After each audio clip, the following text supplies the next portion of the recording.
If you haven't been here before, welcome to the channel. My name's Nick, and today I'm going to talk to you about how I find suppliers and negotiate with suppliers on Alibaba. Now, I'm also going to give you one of the inside tricks I use to negotiate and get better deals. So I use a website called 1688 to sometimes obtain better deals on Alibaba. Yeah, I'm going to run you through some of the things I do. Now, the slides you actually see on your screen and the ones I'm going to take you through are actually a snippet from a course I'm putting together at the moment. I've been a full-time Amazon seller for over 3 years now, and yeah, we've decided to put a course together for our eBusiness Boss community, and this is a few slides from that. So I'm going to give you a little bit of gold that's hidden in the course. So let's start with talking about suppliers in China. On Alibaba in specific, that's the website most people use. It's the website I always use to start with. So let's assume that you've gone onto Alibaba and you found a product that you want to source. So the screen, as you'll see the screenshot there, you'll be putting in your main target keyword for the product. So the keyword that best describes your product. Now, a few things we do. When you're using Alibaba, you'll probably notice to the left-hand side there are two tabs that we use.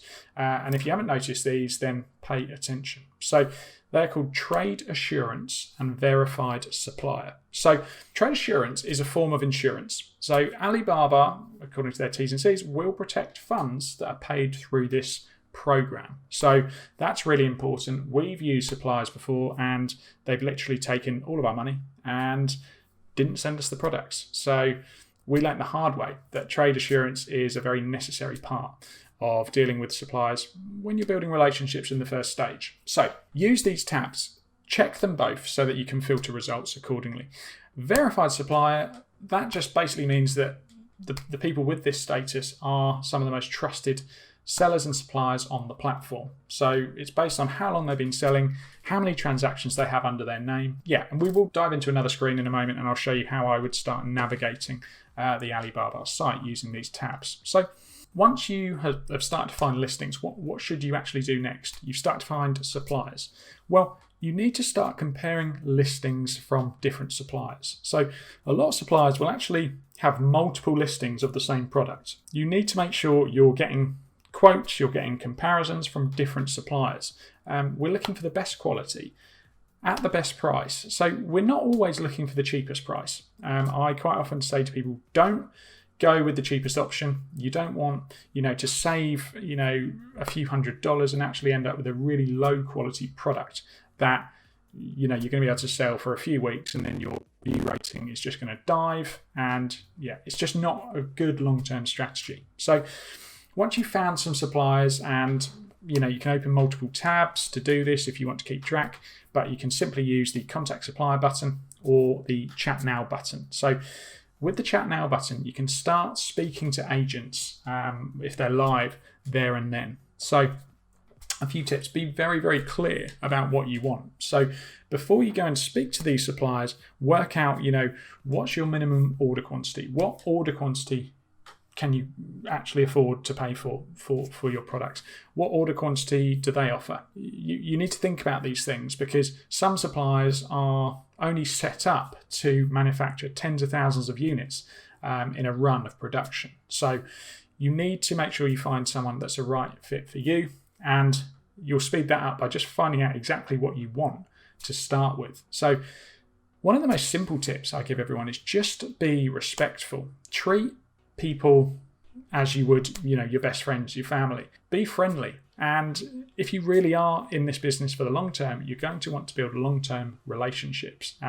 We've built a number of really powerful ones over the years. When it comes to negotiating, there are a few things you can do, and this can really improve your results, the price you have to pay. Like I said, it's not always about getting the very cheapest price. It's not always going to be the best option. We want product quality. In the long run, this is going to matter because, as we all know, Amazon reviews basically affect how well your product is going to sell in most cases. So suppliers everywhere, they're running a business just like you. They want long-term clients, people that are going to keep coming back and coming back and coming back. So in the first instance, stress the importance of building long-term working relationships with them. reassure them that you'll be coming back for higher quantities if you're really feeling quite confident that you might. Don't just say it if it's not going to happen, because, well, you're not building anything substantial there. Be open and honest and tell them what you're looking for. So MOQ stands for minimum order quantity. Now, I have actually put together a full guide on this on the eBusiness Boss blog. You can see the URL on screen. I'll leave a link to that in the description below as well. This just stands for basically the lowest amounts of units they will produce. So a supplier will have an MOQ, a minimum order quantity. It might be 500 units, it might be 10,000 units. Every supplier is set up differently, and you need to find a fit for you. So, of course, the more units you order, the lower you can drive the unit price. That makes sense because, well, they're going to be making more money if you're ordering more units, and it always works like that. But you're going to have a specific level of units you want to order in the first instance. As you start building confidence, selling more products, you'll undoubtedly increase the quantities that you're ordering, but you're probably going to want to start small. So now I just want to talk to you as well about a tip. I've always found the best way to negotiate is to be really friendly, really clear about what you want, and focus on building long-term relationships. That is the strategy I've always gone for. But you can also use another little tip. I use a website called 1688.com. Now, it is all in Chinese, but you can use that to help you negotiate on the price. So let me jump into another screen and I'll show you guys maybe how I'd start using Alibaba, based on some of the things I've talked to you about, and then how I'd use 1688 to get the best deal on these units. Okay, so for this example, we're just going to look at actually one of the first products I ever sold on Amazon. Fute and Free Fuser water bottle. We stopped selling them because they weren't very good quality. They leaked and people didn't like it, left bad reviews, and yeah, we learnt a lot from them. I just typed the main keyword into the top here, fruit infuser water bottles. Now, some products will be hard to find. If they are, you could always consider using either a trading company or a sourcing agent or a freelancer to help you track down supplies of a particular product. If they're hard to find, it's usually good news, unless it's got a patent or it's a protected design. But if it's difficult to find, it means others might find it quite difficult to find these suppliers as well. So over to the left-hand side, we've got a couple of useful tabs I spoke about: trade assurance and verified supplier. So make sure you've got them ticked. Make sure you start filtering, based on these. I think let's have a quick look. Yeah, okay. So there we go.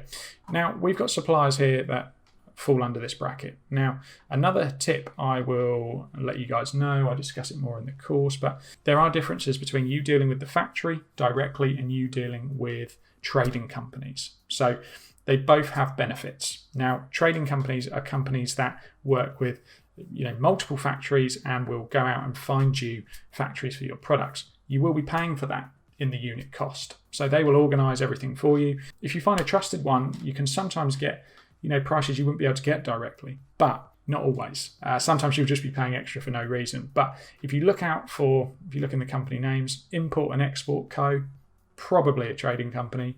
If you look for, trading, the word trading, then probably the same thing. Can't find any. But anyway, let's have a look at some of these listings. Now, let's say that we thought this one here, was going to be one we want to consider selling. So dive into the listing, start having a look all the way down, their entire page, see what information you can find. The better suppliers will have plenty of information down here. They'll display their certification, safety certificates, testing reports, all sorts of things like that. If you are looking at those sorts of documents, get them verified because you don't always know if they are legit. So loads of information here.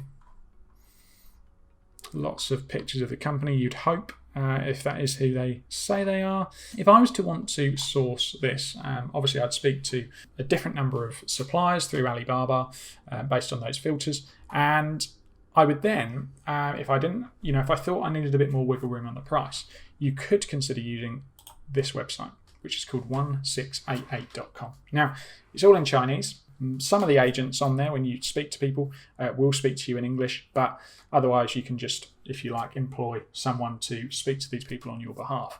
So if I go on here and type in fruit infuser water bottle, we can see a load of listings. Now, you'd want to find one that, is basically exactly the same product as you found on the other site, because you're negotiating, you're going to want to negotiate on the same product. I know a lot of people, friends of mine, that save themselves a lot of money by finding suppliers through this site. I'm not always completely convinced that the quality will be there. I think there's always, you always pay somewhere. So you can get great deals, but, just use your common sense, and if something seems too good to be true, it might well be. Always order samples, always qualify your samples against your competitors' products, and make sure it's something of quality. But what you could do, for instance, is, use this listing here, translate exactly what they're offering. Let's say we had, a similar example here.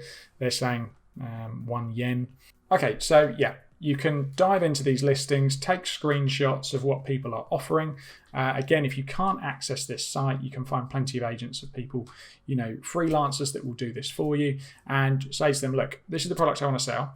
Go on to 1688.com, find me comparable sellers and their pricing. Put together some screenshots and then go back to this supplier in your negotiations and say, look, I've got this price from this factory. What can you do? And a lot of the time you can really get good results using that trick. So I hope you found that useful. Now, if you think you might be interested in getting the course when it's ready, leave me a comment below and say, yes, please. And yeah, I can add you to the list. And what we're going to do is offer some sort of discount code to any of our eBusiness Boss community on YouTube, so that you can get a discount on the course when it comes out. It's going to cover everything, all of the knowledge we've accrued over the last, 5 years of selling on Amazon. I hope you guys find it useful. And if you've got any questions, drop a comment below. Thanks for watching the video, and there'll be more useful content coming from us very soon. Thanks.